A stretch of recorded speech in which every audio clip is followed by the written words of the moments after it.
Today we are sitting down with Andrew Kirby.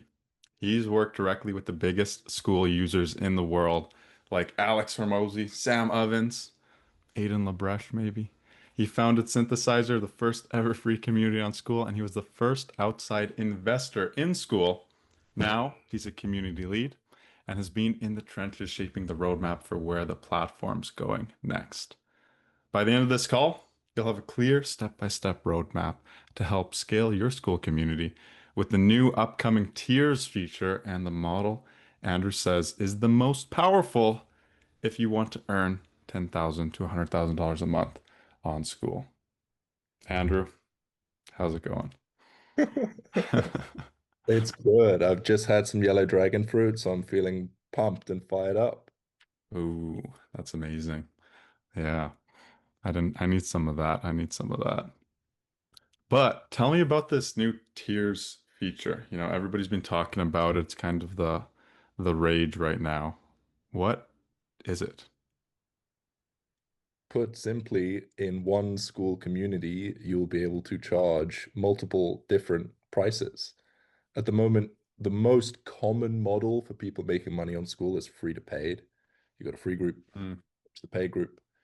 Tiers allows you to have freemium, which means that you can have free and paid in one group. And you can also have multiple different paid tiers if you want to. But freemium, I think, is going to be the most effective model for most people. Why do you think that is? It's hard to sell something online. There's a lot of free stuff you have to compete against free. Hmm.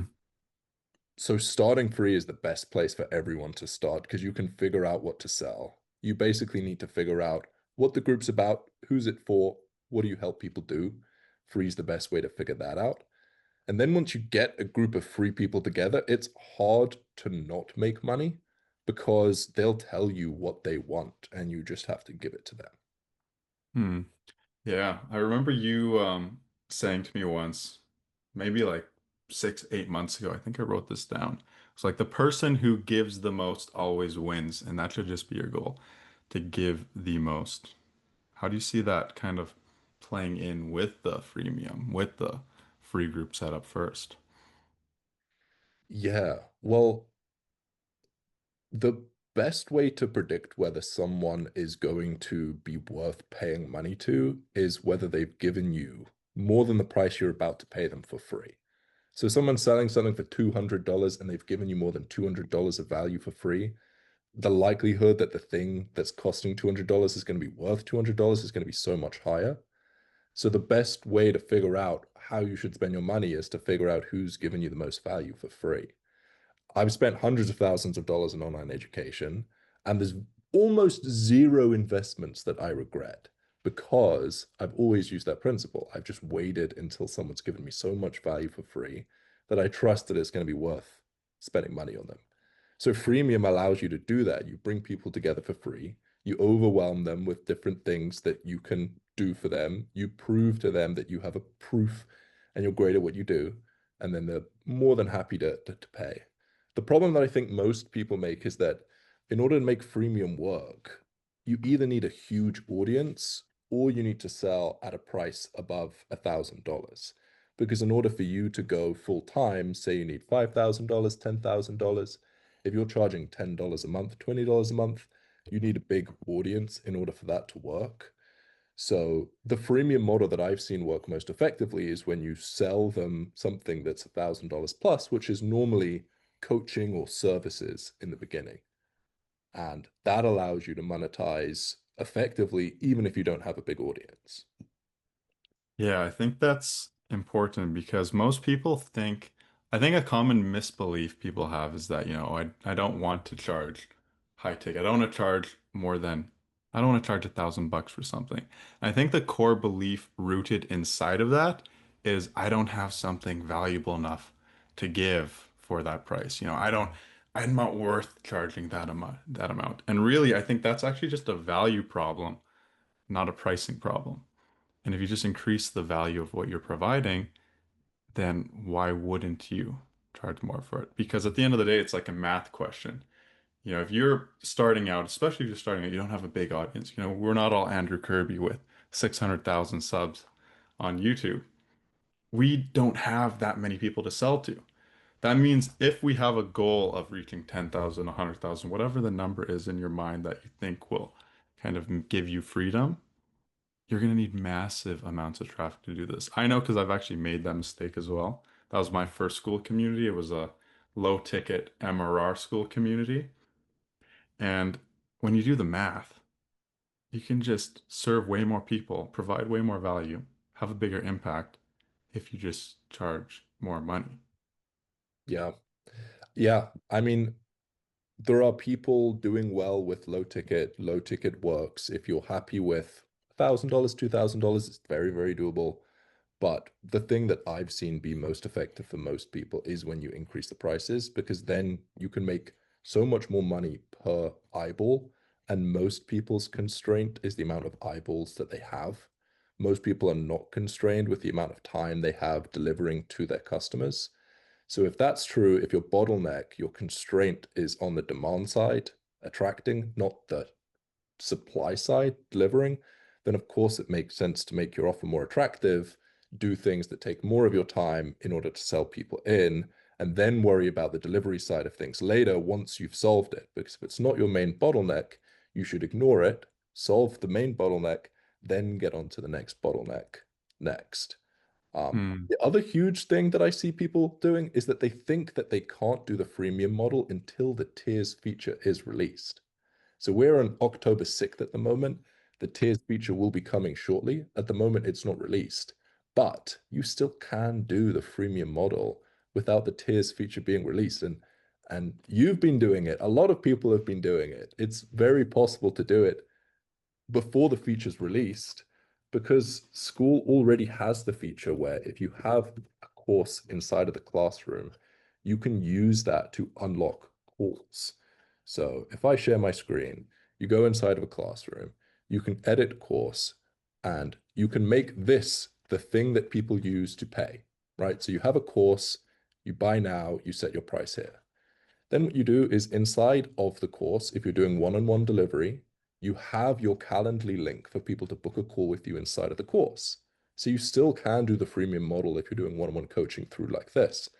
If you're doing a cohort or a more scalable delivery process, you can also do that too by going to the calendar, getting an event, clicking edit, editing the event, and locking it to members in a course. So people can be in the free group, they pay to unlock the course. And then inside that course, you either have details on how they can get their one-on-one coaching, their service delivery, or if you're doing it in a group format, you have calls on the calendar that get unlocked when someone buys the course. So you can do the freemium model right now before the feature's released. Yeah, and I think there's two things I want to hone in there that you said. The first is maybe another false belief that people have that they have to wait for the perfect whatever circumstances to act and start taking action.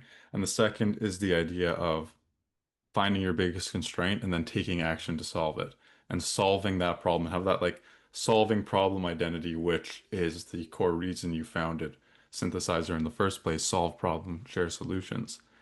But to maybe lean into that first one, first, on the topic of false beliefs, I think I've seen a lot of people, I've talked to hundreds, thousands of educational creators, and a lot of them always tell me, oh, I'm going to do this. I'm thinking about doing this. I'm just waiting for the right events to happen and everything to be perfect in my life to take the action. When in reality, you kind of have everything you need to take that first action within your control.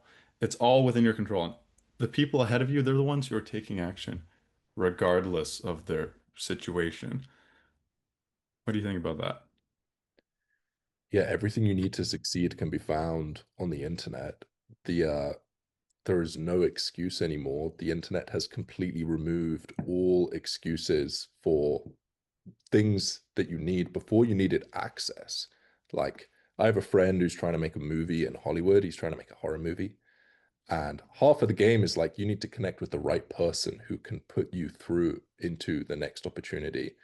But with the internet, it's no longer about who you know or what family you were born in or even where you were born. It's equalized the playing field so that anyone can succeed no matter what. Yeah, I think that is very true. I think it's the first rule of business, use what you got. First rule of business, use what you got. And then on the topic of solving problems, I think a lot of people misdiagnose their biggest bottleneck, and therefore they misdiagnose the right solution or the thing they should be doing. And I think something I've learned from you, which I think you've learned from Sam Ovens, and correct me if I'm wrong, but is the idea of only taking action and doing things when they solve a specific problem. And I know I've come at you with ideas, projects, things to work on. And if there's not a clear problem it's solved, it's immediately shut down. And the only things that should be worked on in synthesizer are the things that move the needle, solve the biggest bottleneck, and then allow us to move on to the next thing. But how do you kind of go about the process of diagnosing your constraints and figuring out what that core problem is that I should be solving? Yeah. Well, for 99% of people on the call, the core problem they need to be solving is that more people need to know about who they are. If not enough people know about who you are, then of course you're not going to be able to grow your Skool community. People need to know who you are. And the people that have the audience, as soon as they launch a Skool community, very quickly they can make a lot of money. Like Hamza, who we helped launch the Skool community, went from $20,000 a month to $200,000 a month in 30 days because he already had the people that were interested in learning from him. Well, Mosey did $100 million launch in a weekend because he had access to people that already knew about him. So most people don't even need to go about the process of identifying their bottleneck. That is their bottleneck. They just need to focus all of their effort on solving that thing. But if that's not the thing, then normally wherever the pain is where the problem is, where the pain in your life is, that's what you need to focus on. Like, what is causing you massive amounts of pain in your business? That's going to be your constraint. If you have 20 one-on-one customers who are messaging you all the time and you're getting really frustrated, that's painful and your bottleneck may be delivery. But if your problem is that you look at your calendar and nobody's booked in, or you look at your Skool community and it's grown by 10 members in the last 30 days, that's going to cause pain, and that's probably where the bottleneck is. Yeah, absolutely. And I think within that, there's probably a second problem, which is probably the stupidest problem and the most easy to solve problem, which is just not taking action in the first place. Which is like, oh yeah, but what do I do? Oh yeah, but what do I offer people? Oh yeah, but what do I sell? And just all these questions that we allow ourselves to write down in our to-do list to try and solve out and figure out instead of just taking action on the next logical step. Like here, how I visualize it is someone looking to start a Skool community. They think, oh, what do I start the Skool community about? Maybe it's passion, problem, something like that. And then they maybe choose finally after 3 weeks of thinking about it, they decide to start a free trial. And then they spend another 3 weeks thinking about, oh, what do I put on the about page and how do I design the perfect Canva image to illustrate this concept and make people interested in it. And in the meantime, someone else in their exact shoes could have thought of starting a Skool community, started it in 5 seconds, put something in the about page in another 5 seconds, and then went and solved their biggest problem of not enough people know about it and started creating content, doing outreach, reaching out to their warm audience, telling people about it, which then gets 100, 200 people in the group so they can start figuring out what it is about, building it with those people. And all of a sudden, in the same amount of time, one person has built something that is laying the foundations for success, and the other person is still thinking about what do I do next? 100%. Yeah. I think synthesizer is perfect for people who have already achieved a valuable outcome. There's something in their life that they've done that is valuable. Other people want to learn from them. Either they've achieved it for themselves or they've helped somebody else achieve something. And a huge mistake I see those people make is they listen to too many different mentors, too many different sources of information. The analogy that we use is that it's like a puzzle. And if you get any puzzle and you spend time completing it, you can do something pretty cool. But if you get two puzzles and you combine them together and now you try and make a jigsaw, good luck. And if you combine 20, you are screwed. You could spend years and you would never be able to figure out the perfect puzzle. And that's what I see online. People are in so many different Skool communities, people watch so many different YouTube people, and pretty much any one body of knowledge works if you just listen to that one body of knowledge. Sure, some bodies of knowledge are far more effective than others and will get you the results far quicker. But in general, they all work to some degree or another if you just go all in on one source. But if you combine multiple different sources, then they cancel out. It's like you add and Mm. then you subtract. If you go this direction and someone tells you to go in that direction, you end up staying completely still. And that's why so many educational creators feel overwhelmed and burned out because they're listening to too many different people. Um, that's why we have the one source rule. Just listen to one source for 30 days to solve your main bottleneck, go all in on that. And in my own life, that's when the biggest transformations have come. When I found one body of knowledge and I've just gone all in on that one thing. Yeah, and I think tangibly when I look at work I do in my life, if I'm writing a school post or I'm doing something, as soon as I start like expanding my search to try and find an answer, and I start consuming and mixing up all these different puzzle pieces, then I'm trying to put them all together and make all the different pieces fit and patch it all up to create this puzzle, which is your business. You know, your goal is to create a finished, complete puzzle you can hang on the wall, your business, your school games trophy. But when you're following all these pieces, it's like that's when you start second guessing where do each of these pieces go. So I guess what makes you think that freemium, specifically, to bring it back to that topic and the upcoming tiers feature, could be that one model that people should follow on Skool to hit their goals.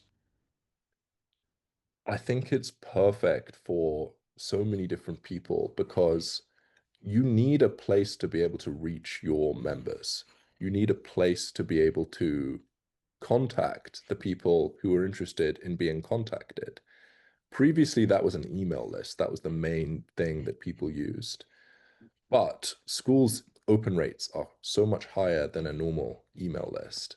And also, an email list doesn't give you members. If you have an email list, you have to grow it by posting on YouTube, Instagram, TikTok, ads, whatever. If you're on Skool, you grow on Skool just by being on Skool through the discovery page, which gets 350,000 visits every day that people can scroll through, find your group, or search keywords and find your group that way or through your profile. If you are in other groups or all of the members inside of your group, on their profile, it shows up that they're in your group. So whenever they engage in other groups, they're basically advertising your group for you. So the beautiful thing about having the free Skool group is that it grows just by being on Skool. But then you need a good way to monetize. Nobody's here is running a charity. Um, Hmm. I mean, I did start Synthesizer with zero intention of monetizing. I was just in a period where I didn't know what to do next. I realized that I was an educational creator who had reached financial freedom by solving problems and sharing solutions. And I realized there wasn't a place out there on the internet for that sort of a person. So I made the group just for that. But that's a very rare case. Most people here are trying to monetize through their free group. So you need some way to monetize. But the problem with a free group is the problem with a free and a paid group is that now you have two different groups that you have to manage. It can be a little bit more difficult. Whereas if you have freemium, now you can do it all in one group. You just have one group to manage. And then once you reach a certain size, say you get 20 high paying customers, something like that, then you could consider starting a separate group. Because at the moment, the tiers feature doesn't let you split up the community. It's just the classroom and the calendar. So at some point, it does make sense to split to two groups. But for most people who are just getting started, who want to make 5 grand, 10 grand, 20 grand, 100 grand, you can do that through freemium and then transition over to the two paid group at some point. Hmm.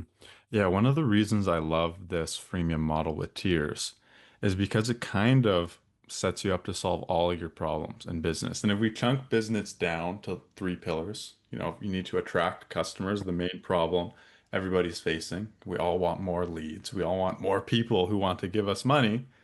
And then conversion of once you've attracted people, you've started building your audience, you're getting traffic, you need a way to convert those people into paying customers.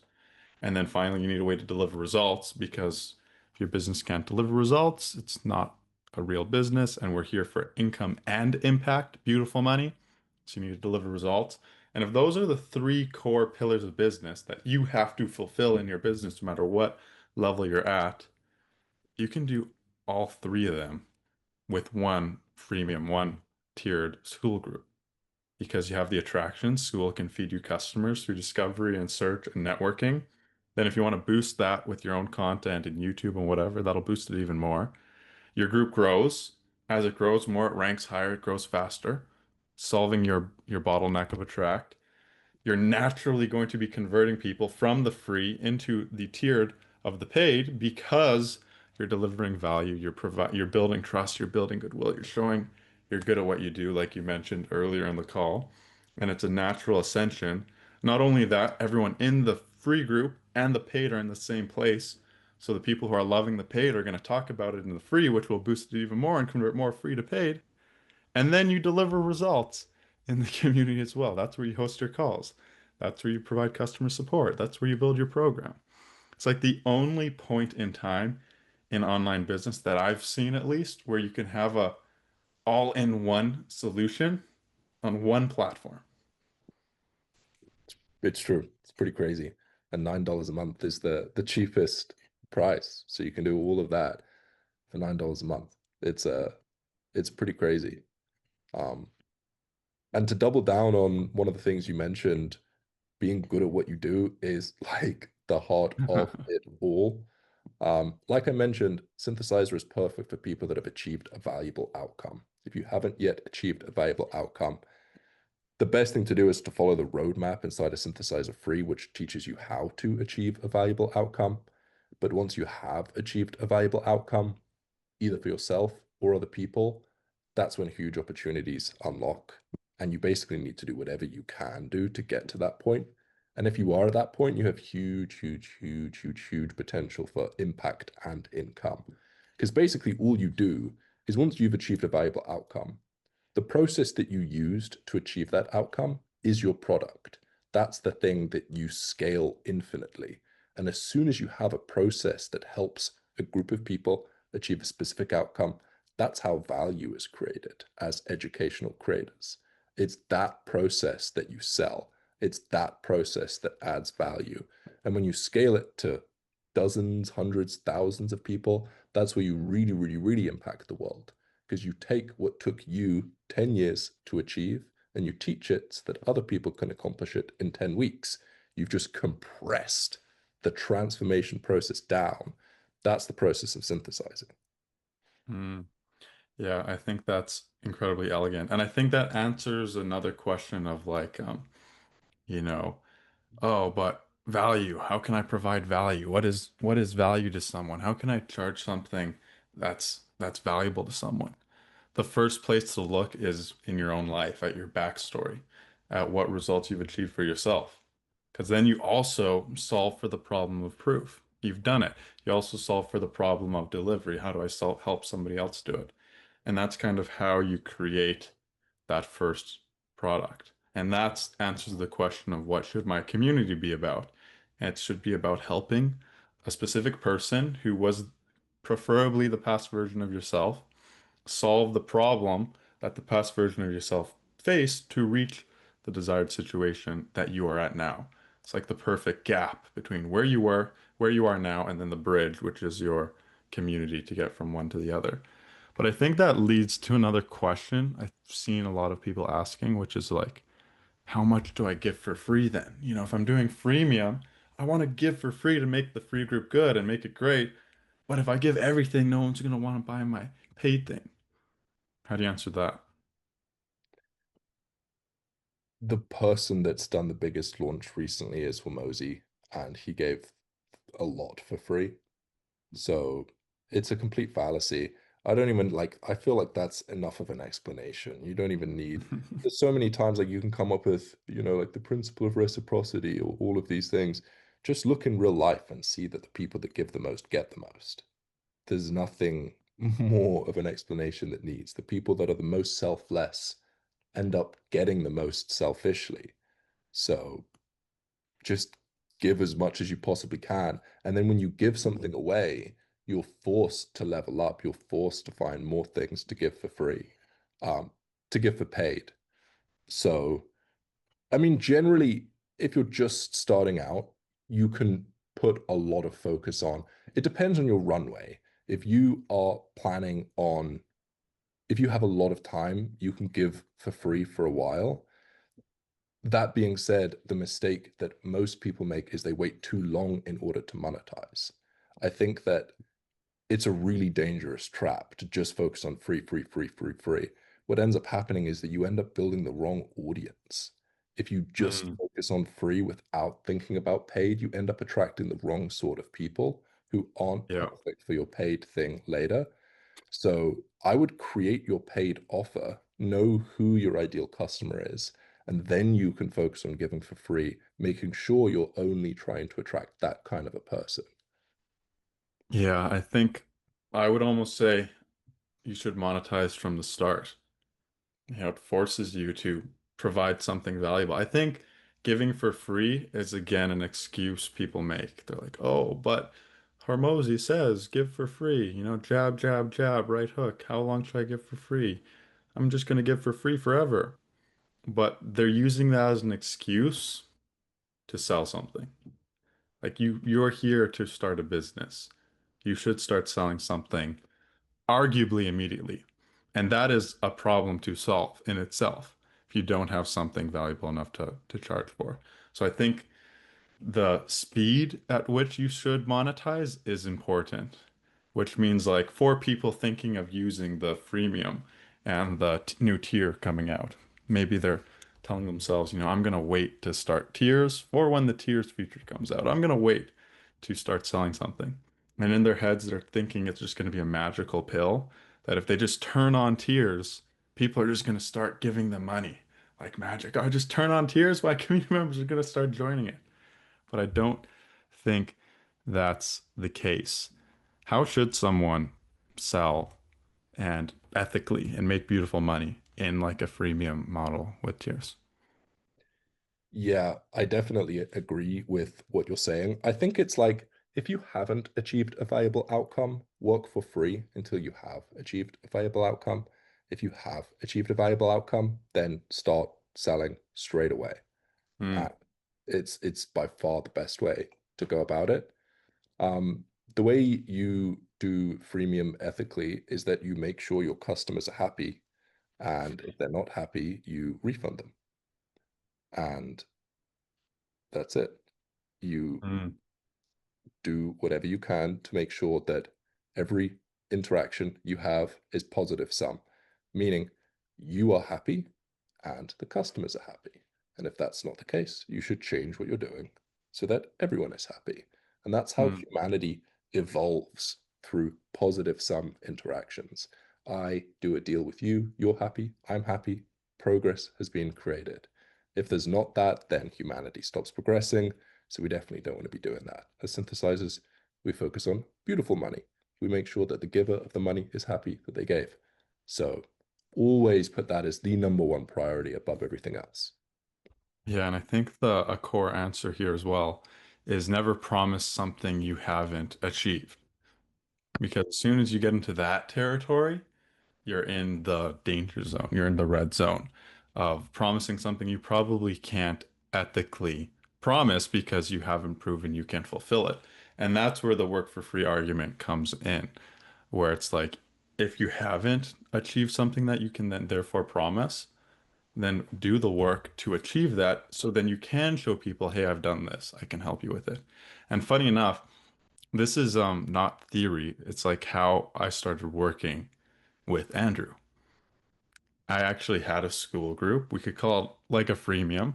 He joined it, and I did free work for him for a couple weeks. He was interested in things like Twitter, and at the time that was my main area of expertise. It was like ghostwriting. That's a valuable outcome I would have achieved. I was growing a business around it.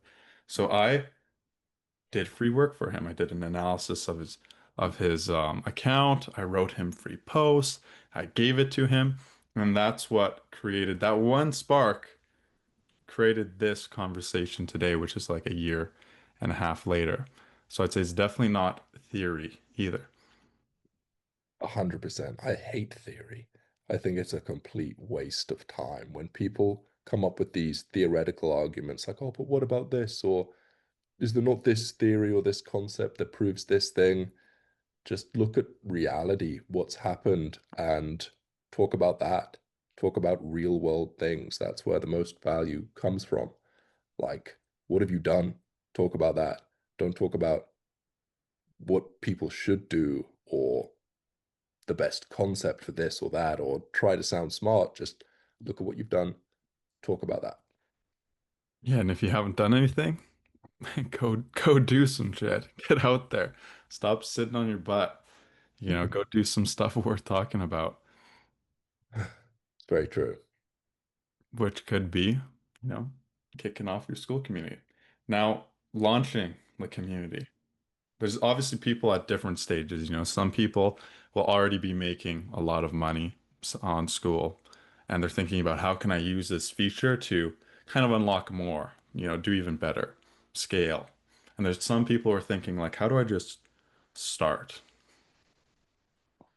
What do you see as the common denominator in like launching for anyone at different points of their journey? Like just starting out or launching and taking things to the next level? Yeah, I've done so many launches at this point. Like, it's it's crazy. Launches are so powerful. You can compress a lot of progress into a short period of time by doing a launch. And a massive misconception is that people think that they need a massive audience in order to do a launch. You can do great launches without any audience as long as you have a network or people that know what you do. And chances are, if you're interested in rock climbing, you've been posting on Instagram about your rock climbing, you've been posting your stories about rock climbing, posting on Facebook. You've probably added some people on Facebook that you met at the rock climbing gym. If you've solved a valuable outcome, you have a network of people interested in achieving that valuable outcome. We've seen people do six-figure launches like Jen inside of the community. She had no audience. She just had a network, people she'd connected with through her corporate career that ended up making, what was it, 170,000 or something like that? 270,000. 270,000. And that was with zero audience. So you can do massive launches without an audience. And the two main exercises that we've seen be effective is to do an audience audit and a network audit. A network audit is where you go through every single place that you could reach out to someone. So you go through all of your contacts, you go through everyone you've messaged on WhatsApp, on Instagram DMs, on Facebook, on Twitter. You go through everyone who's ever liked your posts, everyone who's ever engaged with your school content, everyone in your free group, and you basically just create this huge long list. It could be 200 people, it could be 2,000 people, and you get all of that ready. That's the first one, the network audit. Then the second one is you do an audience audit. You look through all of the different places that if you were to create a post, you could reach people. Maybe it's your school community, maybe it's your Facebook, maybe it's your Instagram, maybe it's other people's school communities. You get this long list of these two things, and then when you're doing your launch, you make sure that you maximize every single asset that you possibly have. You squeeze the juice out of all of the opportunities you have to reach people. So you go through your whole network audit and you reach out to everyone and you ask them, do you know anyone interested in this? I'm doing this thing. This is the offer. This is why it's exciting. It ends at this date. There's this many spots available. Then you go through your audience audit. And what you do here is you create a sequence of launch posts. So there's a series of 8 different posts that, when posted in the right order, in the right way, creates this massive hype and excitement that allows you to maximize massive amounts of impact and income during a launch period. And it starts by teasing, whispering that something's coming. Then you move on to the next phase where you start to create the argument through which your launch will happen. So if you're making the argument that the best way to lose weight is through a ketogenic diet, you start the launch post by creating the beliefs necessary, showing the proof that the ketogenic diet is the best way to do it, and you walk people through a specific set of beliefs so that by the end of it, they're all in, ready to buy.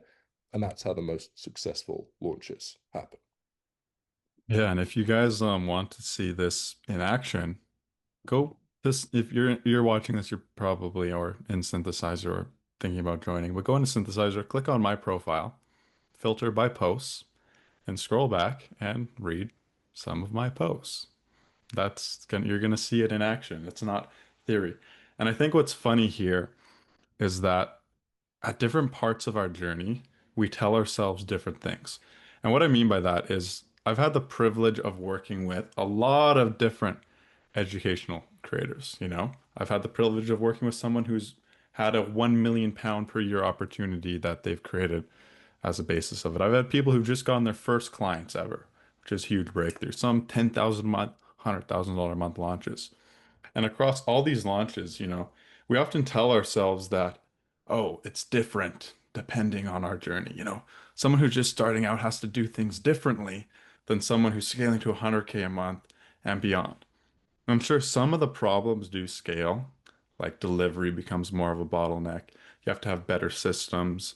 Maybe you have to start growing a small team potentially, but most of the time you don't even need that.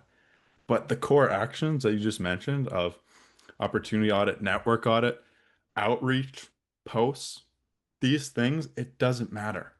The people who got their first client followed those steps, and the people who did $100,000 launches also followed those steps.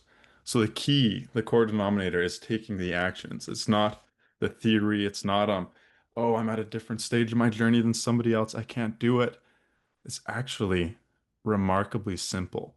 This reminds me of a quote from the start of The 100 where Hormozy said, "Business is shockingly simple but surprisingly hard." And the hard comes in the form of consistency. And the people who win, like those ones who do the $100,000 launches and beyond, they're the ones who have stayed consistent. They've kept doing the actions where other people got bored and got distracted and kept trying tons of different things. 100%. And for those who don't know, the 100 was a cohort that was ran last year with Hormozy, and the goal was to see how quickly we could get 100 people to scale their Skool community. And the average person added $15,373 per month in 90 days, which was insane. That was the average, meaning 50% made more, 50% made less. Or actually, no, that's not how it works because the average is skewed by the big guys. Anyway, 15,000, it was pretty insane. And the way that the number one thing was that the people that followed the advice got the best results. The people that got the worst results were the people that tried to improve the model that we were teaching. And the model that we were teaching was basically just freemium. We recommended people had a free group. We recommended them get on calls to sell people. We recommended them to sell a higher ticket offer. We recommended them sell premium annual offers. So you don't sell monthly, you sell annually so that you can maximize the cash up front. You use sales calls to do it. You use the rule of 100, which means you do 100 primary traffic strategies per day, 100 outreaches, 100 minutes spent on content. And the people that did it got the results. The people that tried to improve the model, people kept coming up with theory, like we were talking about. Is this not more effective? Is that not more effective? They were the ones that didn't get the results because they spent more time thinking than they did doing. Hmm. Less time thinking, more time acting. I think this is even more true based on myself. When I'm most productive, when I get the best work done and I'm like have a day where I'm like, oh, I crushed today.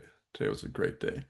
It's generally because I was spending time in deep work, focused work where I was taking action.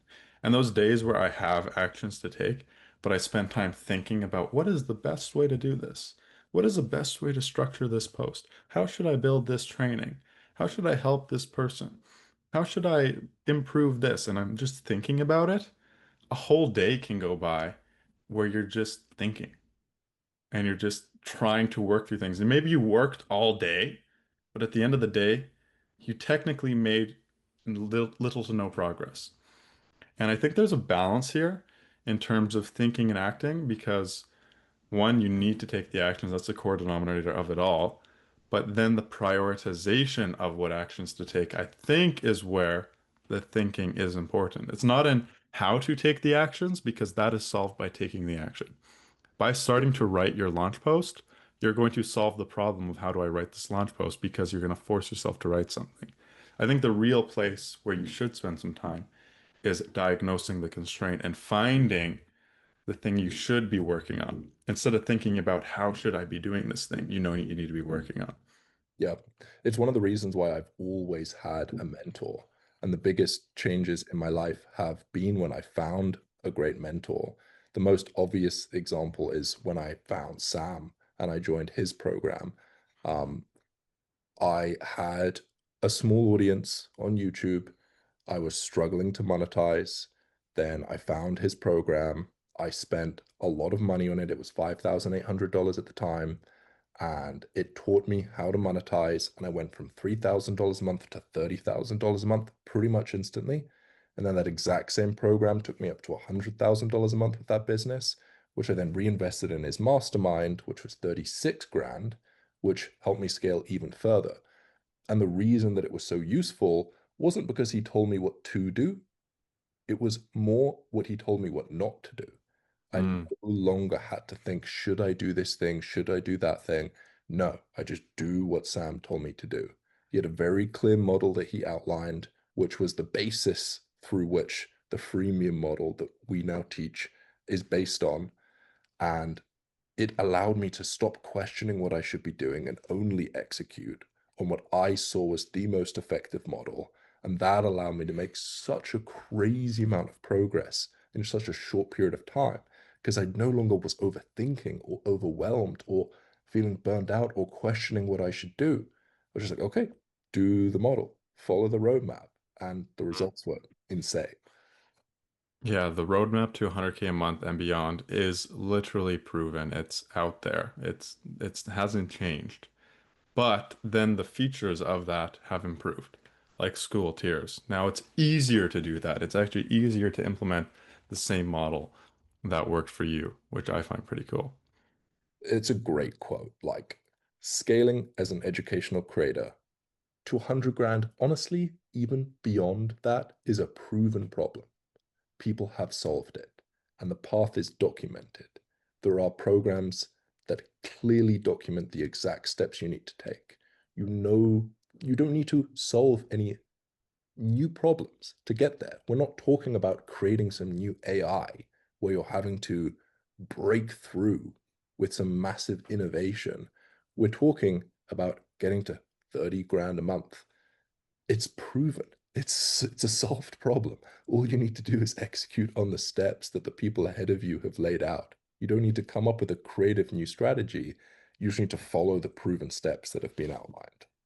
Yeah, and a common denominator behind some of the most successful people I've seen, worked with, seen just scale on their own is that they've solved a valuable problem in their own life. And that's where they're focusing their time, energy, and attention. And then they're following the proven roadmap to scale that business. It's like, okay, if I'm the rock climber you just mentioned, and I want to master, I want to become the best rock climber in the world. I want to create the best rock climbing community. I want to just solve the best problems in rock climbing, whatever they may be. You got to spend time and energy and attention devoted to that. If then you have to divert all that time, energy, focus, and attention into figuring out, okay, how do I set up freemium? How do I set up tiers? How do I sell? How do I make an offer? How do I build a program and deliver it? How do I scale out of one-on-one to one to few to one to many? Those questions, they're not worth your time. Just like me, I'm not going to teach you how to get better at rock climbing. You're the expert at rock climbing. Stay the expert at rock climbing. Innovate there. That's where you let your creativity shine in the content and the pieces of the overarching system. But you still follow the roadmap. It's like if I was to go hike and climb Everest, you know, I could go think, all right, I want to climb Everest. I'm going to chart up a brand new path to the peak. I'm just going to figure it out. I'm going to figure out how to climb the mountain. I'm going to trailblaze my own path. I'm going to solve this new problem. Or you could follow the path that all the Sherpas are already walking with a Sherpa guide with you, guiding you, telling you where to put your steps. And you're still taking the steps. You're still creatively climbing the mountain. No one can take that away from you. But you have the highest likelihood of success because you're following the proven path. It's so true. If you have a community about AI, it's hard enough to be amazing at AI, let alone be amazing at AI and amazing at coming up with attraction systems and conversion systems and delivery systems. If you have a community about fishing, it's hard enough to be amazing at fishing, let alone inventing new strategies for the rest of the business. Just focus on being the best in the world at the thing you do and then follow proven steps for the rest of the protocol. That's what I did. It worked. And that's what I recommend other people to do. Boom. Premium, the best model. Tiers, the biggest opportunity to make full use of this model. What else? Did we cover it all? Yeah, I mean, the big disclaimer is like there are multiple different models. There is not a one size fits all thing. You can do whatever you want to do. This is what I personally have seen be most effective. You are free to do whatever you want to do. There's no right or wrong. That's the disclaimer. Have fun. Business is fun. This is all fun. The reason you got into this is because you love it. You know? If you're here, if you're watching this, you're not here because you hate doing what you're doing. You don't hate the idea of running your business. You're here because you want to. You don't want to work the 9 to 5. You don't want to do the other thing. You want to be in this space. You want to do the thing you're passionate about. So have fun. Yeah, that's a big lesson I learned from Sam. I used to think that to get a result, you had to force it. You had to like break Bang your mountains. head. Exactly. Smash your head through something. And whilst that definitely feels like it sometimes, it's not all a fairy tale, there's a way to achieve the results in a way that feels way more fun, way more like play. Absolutely. Yeah. Mic drop. Mic drop. Thanks for showing up, everyone. All right. We'll see you guys next week. Boom. See Bye-bye. ya.